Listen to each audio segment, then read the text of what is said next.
नमस्कार, मैं हूं मोहम्मद आसिफ और आप देख रहे हैं एसपीएन 9 न्यूज। महाराष्ट्र, झारखंड और बिहार, इस तीनों में जिस तरीके के राजनीति हलचलें तेज हुई, सियासतें भूचाल मचाई, उससे बीजेपी को झटका पे झटका ही लगा है। आज भले ही महाराष्ट्र में उनकी सरकार बन तो गई है एकनाथ शिंदे के बदौलत, लेकिन मुसीबतें कम नहीं हुई हैं, परेशानियों का पहाड़ खत्म नहीं हुआ है। अब सवाल ये है कि आप सोच रहे होंगे, मैं भाई ऐसा कहे क्यों ना, आइए बताता हूँ आपको क्यों कह रहा हूँ। ऐसा इसलिए क्योंकि महाविकास आघाड़ी का एक और फैसला पलटने को तैयार शिंदे सरकार है। शिंदे सरकार जिस तरीके से फैसले ले रहे हैं, एक नाथ शिंदे की बात कर रहा हूँ जी। जब से उन्हें सीएम बना दिया गया, हालांकि जब से बीजेपी ने उन्हें सीएम बनाया है, सबको यकीन ही नहीं हो रहा, सब हैरान है कि भाई ऐसा हो कैसे सकता है, ऐसा पॉसिबल कैसे है। तो ये एक बड़ा सवाल है। अब आइए आप दर्शकों को बताता हूँ। दरअसल खेल ये है कि देखिए, बीजेपी आज भले ही सरकार में है, ज़्यादा सीट होने के बावजूद भी आज उनका करिश्मा नहीं काम कर पा रहा है, उनका चल नहीं रहा। दरअसल क्या है, ये इसको बोलते हैं मजबूरियाँ।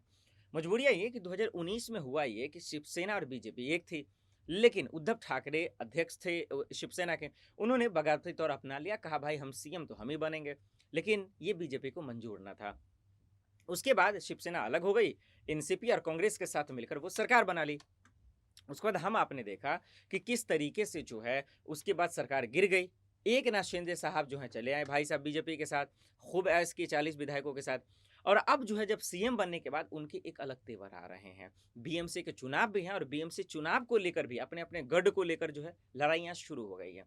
तो एक तरफ जहां बीजेपी के अध्यक्ष महाराष्ट्र में पाटिल साहब को आप देखेंगे तो वो कह रहे हैं भाई हमने दिल पे पत्थर रखकर जो है एक नाथ शिंदे को मुख्यमंत्री बनाया।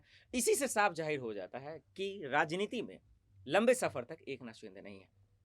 अब ऐसे में जहां लगभग 20 सालों से बीएमसी चुनाव में शिवसेना का कब्जा रहा है, क्या एक नाथ शिंदे के पलटने से क्या बीजेपी उस पर कब्जा कर पाएगी, क्या बीजेपी जीत पाएगी, क्या एक नाथ शिंदे कुछ करिश्मा कर पाएंगे, ये एक बड़ा सवाल रह जाएगा। और देखना होगा कि इन चुनौतियों का सामना कैसे एक दूसरे से लोग कर रहे हैं।